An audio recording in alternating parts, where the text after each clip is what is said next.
Sweet girl. Mob Daughter by Karen Gravano Chapter 5. The cops were the bad guys. Why were they doing this to us?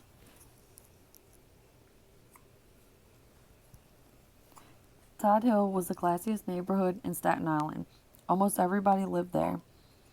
Was a blue blood, although there was some new money in the neighborhood too. The lawyers, doctors, and bankers that kept New York City, the capital of the world, lived in Todd Hill. The English Tudor house where The Godfather was filmed was in the neighborhood. Sprawling, yes, but by no means one of the biggest homes on the hill. Paul Castellano's estate was bigger, more extravagant, and more gorgeous by far. We moved to Dad's own vision of a castle in the sky in 1982 when I was 11. We knew the neighborhood was stuffy before we got to Todd Hill. Oh my goodness. You sucking your thumb? Yeah, you want pink? I'm watching my goddaughter. She's got the hiccups. Okay. We knew the neighborhood was stuffy before we got to Todd Hill, but we figured we'd find a way to fit in. My father was going to be completely hands-on in restoring and expanding our new 3-bedroom house on Buttonwood Road to a 5-bedroom showcase. We had bought the beautiful Victorian with a dark old country interior, red velvet walls, and gorgeous French doors from the original owner, a woman in her 80s, who was motivated to sell, but very particular about who she would sell to. She was captivated by my father's incomparable charm as he flattered her about her taste and interior design. He said he wasn't going to change a thing. First, he sweet-talked her so far down in the asking price she knocked off $100,000. Then, when she thought we smelled like cigarette smoke, she said she'd only sell to non-smokers. My dad said it was the realtor who smoked, pointing to my mother. He swore himself a reformed man who had given up the nasty habit long ago. After that, every time my mother and he lit up a cigarette, he'd look around for a bolt of lightning that he was certain would strike him dead. Here.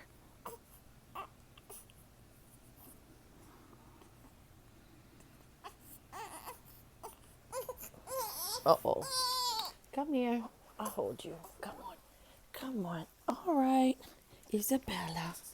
All right. All right. Here. Hello. Oh, mean hiccups. Okay. Okay, Nanny got.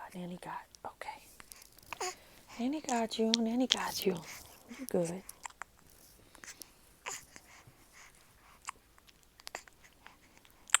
I thought the place was not our style. It was old-fashioned and dark. My father pointed out that it was on a beautiful piece of property, nestled down in a little vale with tall trees all around it, giving it lots of privacy. He also reminded me he could turn the old place into a palace, and so he did. The first thing he did after closing was start sanding everything that could be sanded, the floors, moldings, and banisters to lighten up the house. He hosted sanding parties where everybody we knew, including my mom, brother, and me, came to help sand. Dad's best friend, Stymie, and his family were there more than anybody. Stymie had recently sold his own house in Brooklyn to move to Lighthouse Hill, not far from Todd Hill, at my father's urging. Our two families were becoming really close. Stymie was like my own uncle, and his kids were like my cousins. It's okay. It's okay. Oh. Stymie was also in the construction business and was almost as handy as my father. The two of them oversaw the installation of the state-of-the-art security system Dad desired. He was always conscious about security and personal safety. It's okay. She's pissed off. These hiccups are making her mad. He had monitoring systems throughout the house and property. Even before we moved to Todd Hill, I had started attending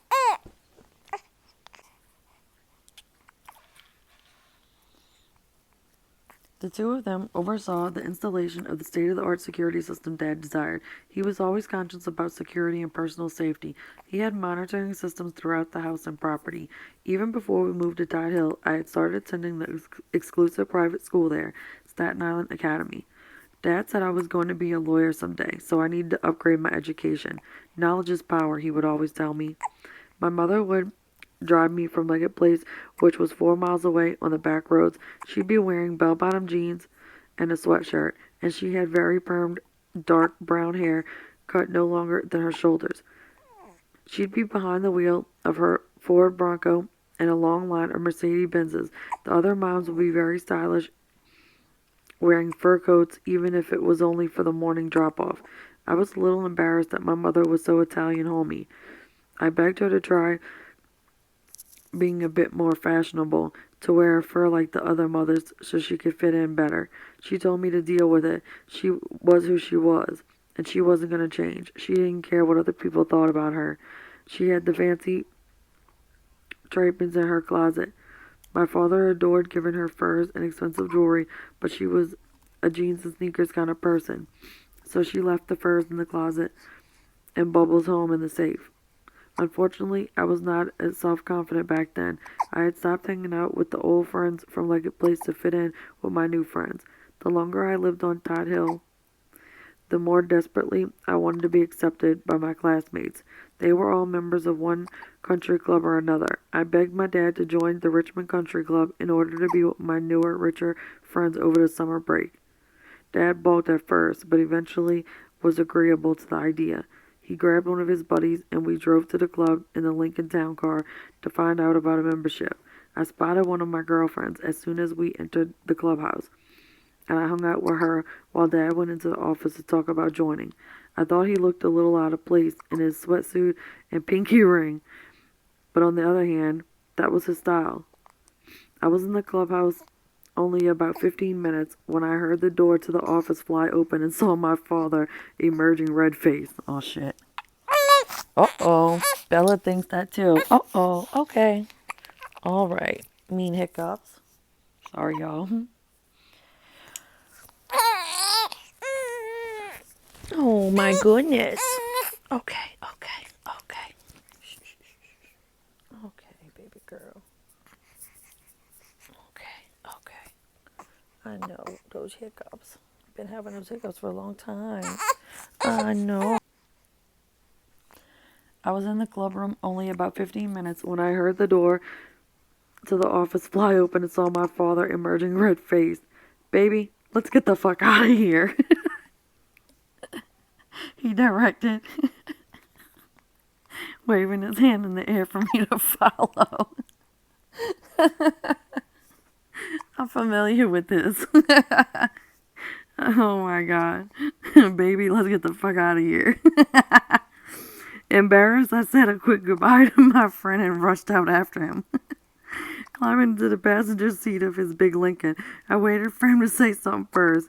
Karen, we're not joining. They're not our kind of people. But Daddy, everybody goes there. What am I going to do in the summer? What's wrong with the country house? I don't have any friends there, and it's so far away, I said. It's not that far. I'll take you on a vacation anywhere in the world you want to go. I was disappointed, but I couldn't blame my father. During the ride home, he laughed about how the guy had asked for copies of his financial proof of income. I assumed that meant we didn't make enough money to get into such a fancy place, and that wasn't his fault. It was only later that I realized our family had been denied membership because the club was prejudiced against gangsters. In 1985, Dad was arrested. We were over at Aunt Fran's when we heard the news. The feds had come to his office in Gravesend, and they'd taken both him and Uncle Eddie into custody.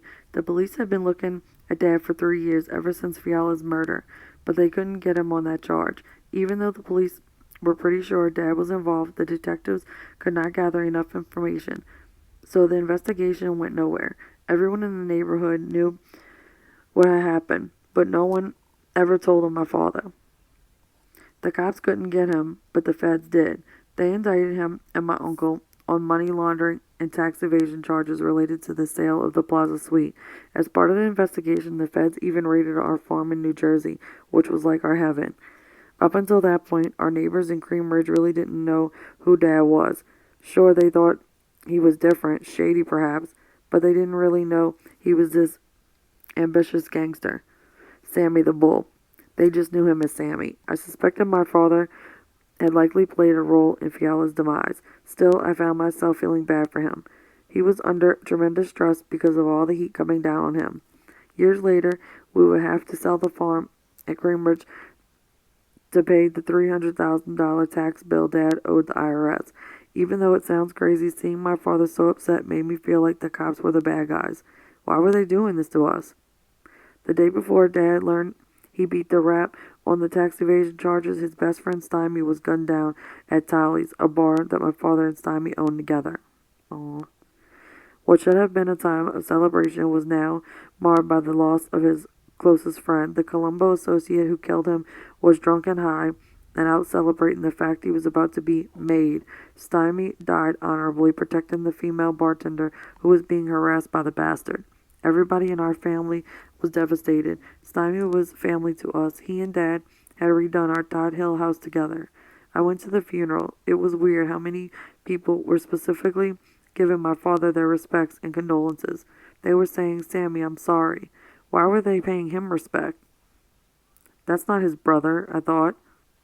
Why was everyone going over to my dad before offering condolences to Stymie's wife?